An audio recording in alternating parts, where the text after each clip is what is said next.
नमस्कार मित्रांनो. आज बरेच दिवसांनी रेल्वेने मुंबईला जाण्याचा योग आला. परंतु सोमवार असल्याने पंचवटी एक्सप्रेसला खूप गर्दी होती. अक्षरशः बसायला पण जागा भेटली नाही.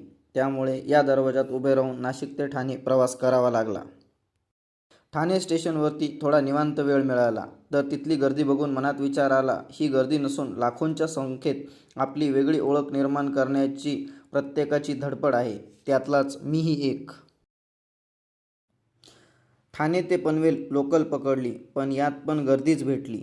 एका स्टेशननंतर गर्दी थोडी कमी झाली, पण बसायला जागा मात्र भेटली नाही.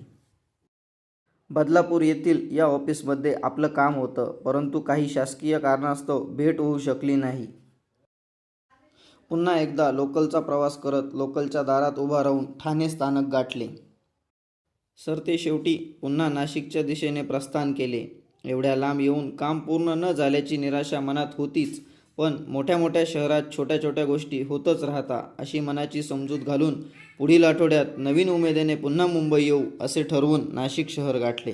थोडासा कॅमेरा शाय असल्याकारणाने मी स्वतःला व्हिडिओमध्ये घेतले नाही, परंतु पुढील वेळेस मी हा देखील नक्की प्रयत्न करेन.